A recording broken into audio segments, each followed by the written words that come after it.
Nagtataasan na nga ang fuel prices ngayon. At madami na rin tao nagko-consider ng EV. May VF7 Plus tayo dito at susubukan natin kung ganun kalayo at anong maaabot natin sa isang full charge lang. So plano namin pumuntang Oriental Mindoro sa may Puerto Galera simula dito sa may Batangas. Gamit lang ang isang full charge. Gusto ko ma-share sa inyo ang experience ko gamit ang EV. At syempre, mapakita na rin sa inyo ang ganda ng Puerto Galera dahil madami mga mountain roads doon. Nagsimula ang trip na ito dito sa Tanawan, Batangas. Then pumunta kami Batangas Pier para sumakay sa Roro. Kapag nag-Roro ka ng kotse, hindi mo na kailangan pumila at pumasok doon sa loob. Dito na lang, diba? Solid. So, dala nga natin itong VinFast and I'm not sure pero ito yung pinakauna siguro na auto na VinFast na makakatikim ng Mindoro. Grabe.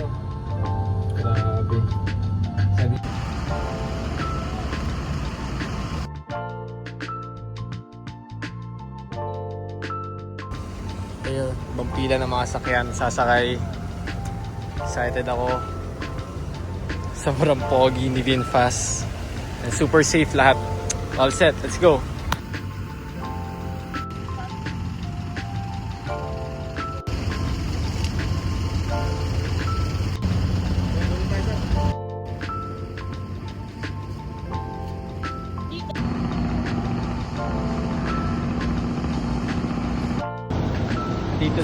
Dito na tayo sa loob ng barko. Nakasampa na rin si VinFast. All good. Ayos.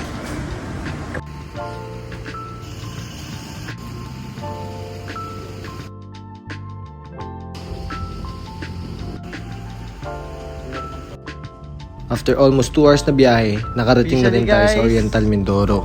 Nandito na tayo sa Calapan, Oriental Mindoro. So welcome back sa hometown ko. Dala natin to VinFast and I'm excited na ma-share yung experience using this EV. And yun, share experience dahil magsasakay tayo ng mga tropa natin. Bibisitahin natin sila gamit ng VF7. Then punta tayong Puerto Galera. Let's go.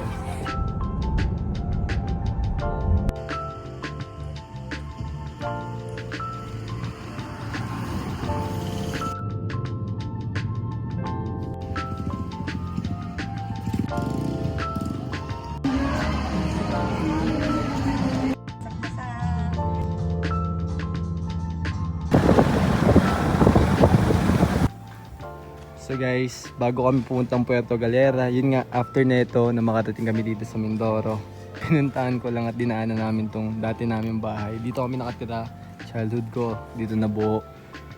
Up and down yan, tanda-tanda ako na naglalaro kami dun sa rooftop. Itong second floor, tsaka kami tumatambay kapag bumaba itong buong baba. Mga kapitbahay. Ang dala natin yung VinFast. So ngayon, around 70% tayo ngayon. Pupunta tayo sa Puerto Galera and mag-i-stay muna tayo doon. And we'll see kung kamusta yung ride na ito. Quick 7-Eleven stop muna dito sa may Caltex kung saan kami madalas nagka-car meet. Dito, ano. So yun, pag naretso mo to, pa Puerto Galera na yun. Ito naman, papuntang Calapan. So yun o, VinFast, VF7, let's go!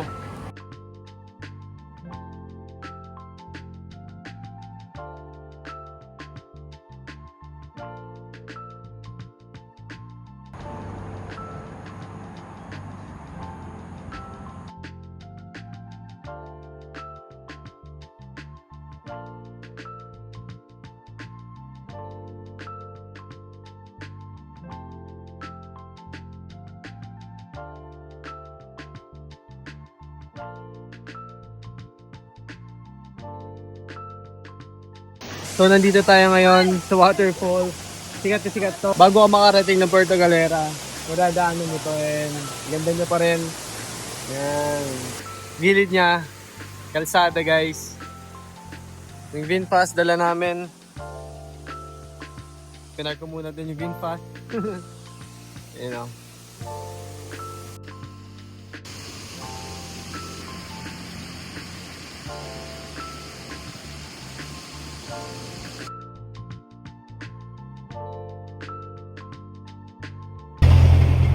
So Sobrang ganda ng view guys. Oh my god. And yan, malapit na rin tayo sa Puerto. Konting zigzag na lang. Sobrang na-test yung suspension and handling ni VinFast ngayon dahil hindi biro yung daan papuntang Puerto Galera. Pero worth it talaga. Grabe, sobrang ganda ng view.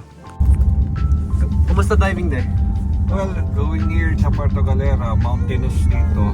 So, yung road na mga uphill, kayang-kaya.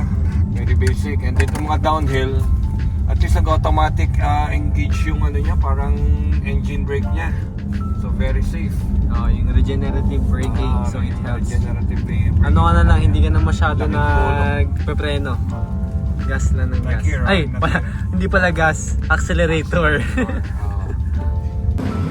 Mamimili kami. Teka lang, naka-vlog pa tayo. Kailangan natin ng mga pang-ihaw. May kinuha kaming transient house dito. Nag-Airbnb na lang kami. VinFast nasa likod. Kamusta ride eh? Very fast. Very fast ang VinFast. Bili kami ng karne.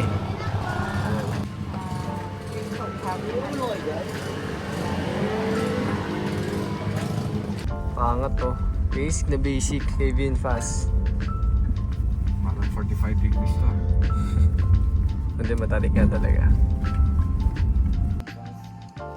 Gusto naman.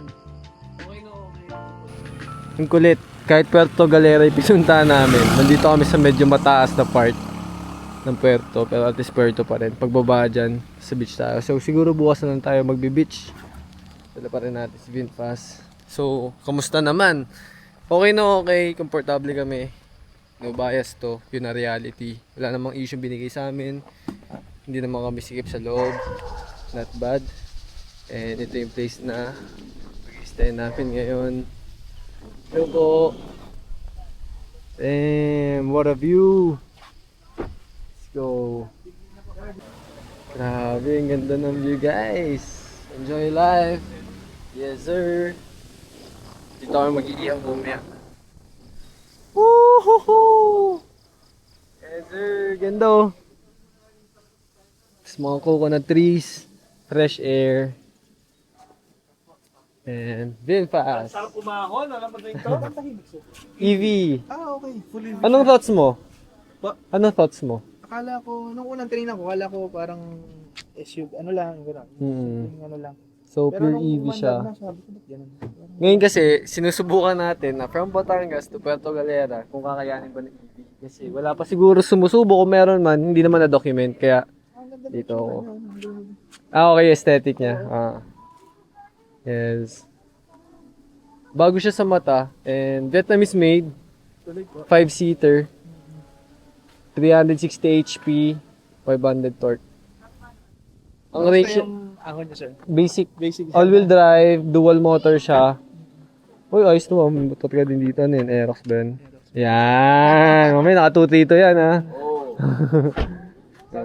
Oo nga, di ba? 20s. Alright. Hindi, kwento lang din ito. Nag-post kasi nga ako na pupunta akong Puerto Galera. Maganda rito. Yung airpods ng may-ari ng Airbnb. Relaxing place talaga. Siya yung nag-recommend nito. Parang tinag niya yung page din. Yan, binook natin siya. Magaling muna. Tama, correct. Ito for sure, first time nyo po makasakay sa EV, ano? Okay, okay, tara. Tapos, ilaw niya po ito lang. Ayan. Parking on.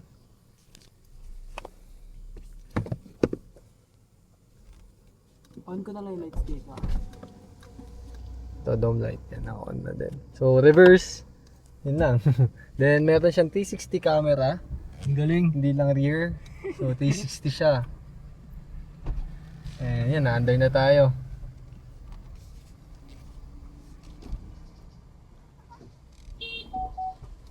Tapos, naka-eco mode tayo ngayon. Yan, natakbo na. Tapos, meron siyang HUD dito. Heads-up display. Apakan ko po konti ah. Sige. Malakas talaga, oo. Opo, medyo... Yung hatak na ano niya. Medyo malakas yung hatak niya talaga. So sa kahit sa paangat to, talagang... Yes.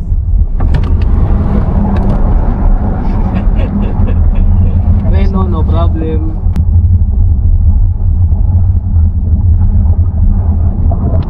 Ay, ito po yung TV. Yung ride po, kamusta? Yung suspension niya. Ano niya? Yung suspension? Ah. Normal lang. Halos wala siyang nararamdamang, Diba? no? Sobrang hibak yan eh. Solado niyo po ito, araw-araw, no? Dinadaanan niyo. Naka-autopilot ka? Ayan. Ayan. Naka-autopilot lang po tayo. Oo, hindi mo nakahawakan Ayan talaga po. yan. Dagdagan ko lang ng speed, hindi po siya didikit dun sa harapan. Ayan, automatic yan. Tapos kita niya na may motor. Tapos i-assist ka niya din. Mariread niya din na, oy, wala na yung kamay mo sa steering wheel, ilagay mo siya. Okay. Oh, so with safety din. Meron din siyang drowsiness monitor. So kapag naantok ka, nakikita niya, oy, teka, pahinga ka muna, take a break, gano'n. Nadadali po ito, no? Iba yung curve niya. Oo. Nakasumatak talaga. Nice po. Hindi po biro. Ganda ng view guys, kakagising ko lang. Wow. Yan yung family. Breakfast dito. As always, si Vinfast nandito pa rin. Around 50 plus % na ata tayo. Makakauwi tayo dyan, pero syempre, medyo i-squeeze natin na konti yan. Napakaganda ng view. Nothing can really beat this view. And also yung VF7 natin nandito pa rin, alive and kicking. Okay? Sino magsasabi na hindi kakayanin na isang EV puntang Batangas? From Batangas to Puerto Galera, and we are here. And hindi lang biro tong pwesto natin dahil it's a mix of the view, the height, and the sea. Diba? Mamaya pupunta tayo doon sa baba. Enjoying this BF7. Let's go. Nung nakakapunta lang doon mga artist, Damian Marley, mga ganun. Talaga? Oo, yung area na yan. Oh. Yung papasukin natin, siya yung original Malasimbo na sinasabi. Malasimbo Festival. Ayan yung. Malasimbo. Okay, okay. So, mga reggae beat, mga ano yan. Diyan yung tambayan. Yan, ito yung mismo. Oh. Kaya lang, ginaganap na lang siya yung Malasimbo, Intramuros na. Kasi medyo parang namatay yung ng turista namin, medyo lelo muna sila. Doon muna sila sa malapit. Hindi na sila muna nag-travel. Check natin. Pero ito, Okay, samahan nyo. pag nakita bro. mo yung parang, di ba, makakita tayo, makikita mo parang rice terraces. Oo. Upuan ng mga audience yun, tapos may stage yun. Pero Tas minatugtog. may natugtog ganun yung setup. Oh. Pero ngayon plain lang siya. Pero makikita mo may parang rice terraces. Nakahanda na. Solid. Oh, sige. Tara bro, susundan kita. Kaya naman siguro na ito paahon yun. No? Makikita mo naman. Oh, masusubukan natin ngayon. Pwede naman, ta. Ta.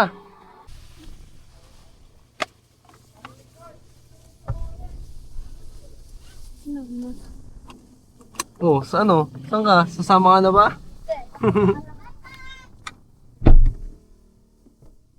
Hindi natin sila. Bait naman sila. Yeah. Astig nga. Solid dito guys, Tadaima. Kung pupunta kayong Puerto Galera and naghahanap kayo ng place And my experience sa Kaplan. and na experience ang upland at the same time, Parang Baguio feel. Tagaytay and La Union in one. Ganda nung daan dito. And perfect din na nagsabi kasi ako kay Christian na brother, baka meron kang alam na spot dito na pwedeng tambayan and i-shoot tong VF7. Sakto yan, no? Mas pataas pa. So currently 51% tayo.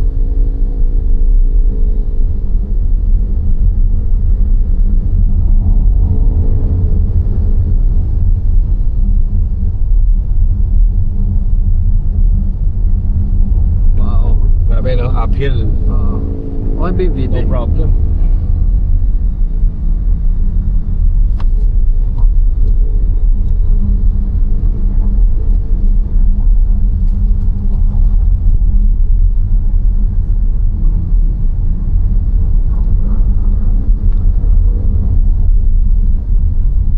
Wow, ang ganda dito. Wow. Okay, ito yung mga lokal na nakakaalam. Wow. Woo!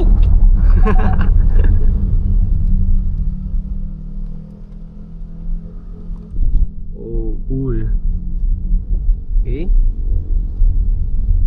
For discovering other part of Puerto Galera. Oo nga eh. Hindi pa kayo nakapunta dito, de? Never pa. Though alam ko may golf course dito and soon. Dito? Yeah. Ponderosa. Mm. Mahirap na golf course. Si AirPods kasi mahilig mag-golf yan eh. challenging. Ilan ba yung handicap nyo ngayon, de? 10.5.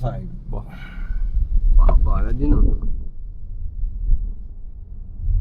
Wow, literal nasa bundok tayo pero at the same time alam natin nasa puerto lang tayo, no?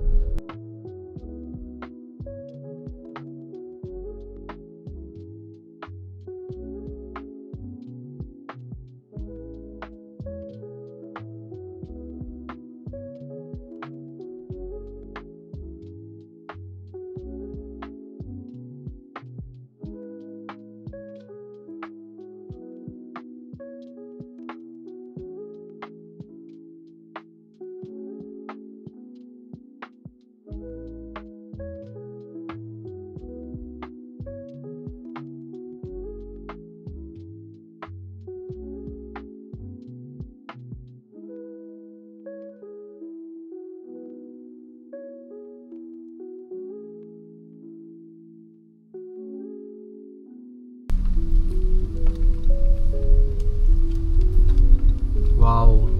Ito din yung parang inuupuan tapos dito nagko-concert. Wow. So ito palang AV parang pwede rin pang Nature. off-road. Oo. Off-road eh, no? Hindi, pati yung tahimik, nature na nga, wala pang emissions, wala pang maingay na kung ano-ano, di ba? Stig. Basic na basic. Wow, daddy, nasan tayo? Parang ibang ano na to ah. Para tong parang Wow, ang ganda dito. And mountain tapos by nandun. oh, may mga kalabaw oh. Galera Bay. Ang kulit.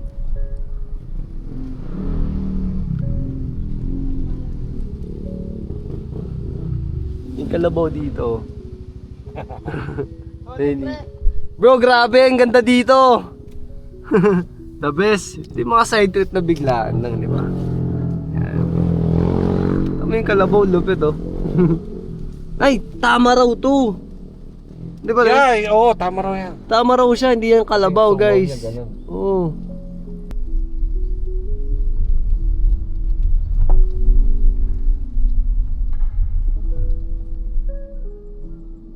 Grabe, Shoot. ang ganda. Where are we? Yung windmill oh. And still going up. Yeah, windmill. Oo, ang ganda. Parang nasa Jurassic Park dito. Kayang-kaya. Basic. Basic na basic.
So siguro naman napatunayan natin na kaya ng EV bumiyahe ng ganito kahabang distance. So I don't know kung ano exact na nataban natin, pero this pretty far and pretty isolated enough para masubukan kung kaya ba ng capacity ng battery and kung may available ba dito mga charging station. And actually nagdala kami ng portable charger, so may mga ganun mga available online, kaya hindi naman problema if walang charging station, as long as may time ka makapag-charge and you have enough responsibility para mag-charge. So yun, we're up to 50% ngayon.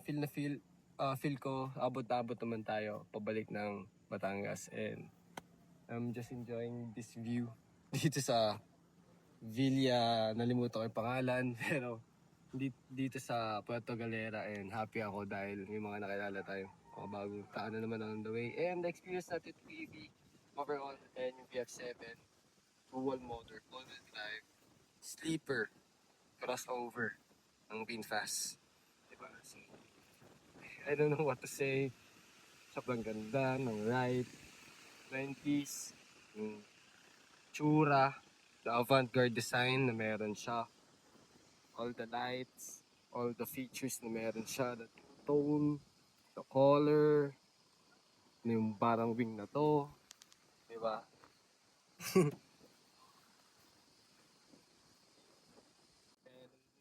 And siguro pinaka-favorite ko dito yung 20s niya na alloy wheels, and may wheel well siya, super laki. Tapos yung 20s mukhang maliit pa. Ito mga ganitong minimal designs na nakatagong other handle, seamless sa body. Itong DRL niya sa harap, it's the most coolest thing for me. And siguro isa na din yung shape ng bonnet and yung overall na front end. Kasi ano siya, hindi siya yung regular sedan na pakaba o ganun. Ano siya biglang putol na agad. So, yeah, gonna get like that. Tapos, tara.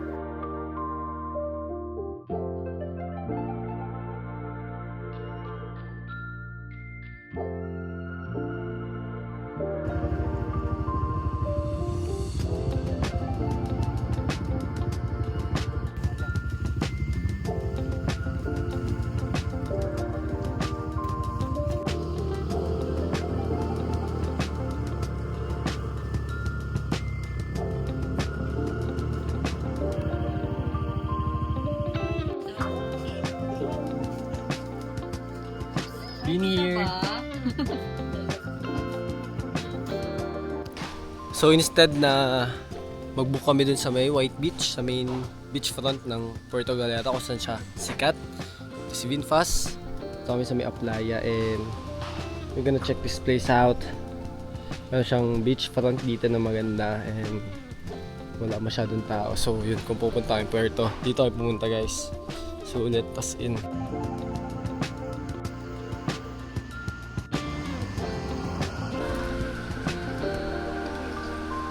Ganda ng spot na nakita namin.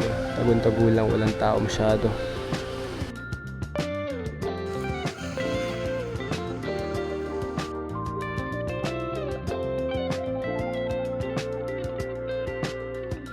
Okay, so nakaabot na kami dito sa Calapan. 29% na lang yung natitira. Makakauwi pa tayo sa may Batangas. So let's go! Diretso na tayo ngayon. Dito tayo sa mismong bayan.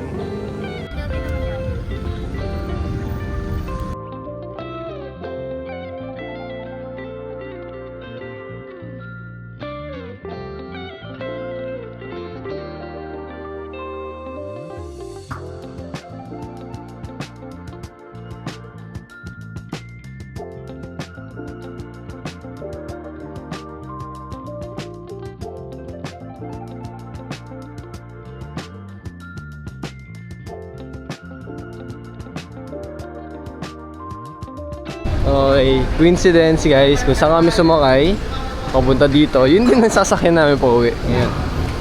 Ayan. Kapark na si VinFast.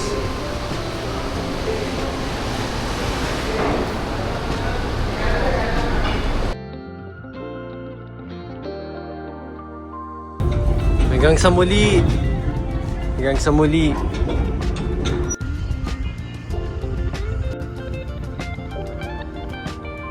We're back.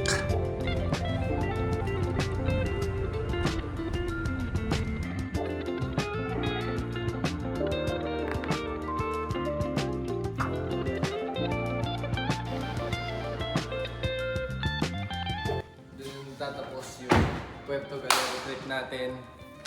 5% na lang si VinFast. Perfect na perfect pa. At nakaabot siya. Dito siya. Magkatabi ngayon sila ni Ria. Diba? So, yun. Okay. So, dito ko na yan yung vlog. Overall, experience ka naman. Sobrang solid. Kinaya niya lahat ng kailangan niyang gawin. Kinaya niya lahat ng ginagawa ng kung ano meron. Ang ICE engine. Napatunayan niya na kaya niya mo bumiyahe and makauwi safely, buong buo, with style. Ang dami kong nakausap na tao regarding dito sa VinFast, regarding sa EV. Randomly lalapit sila, magtataka and asking questions na yun, hindi ko naman na-expect. Pero basic experience ko guys, this is not bias review. So talagang i-rate ko siya out of 10, mga 8.5 to 9. Yung 1, siguro ay 10. Legit.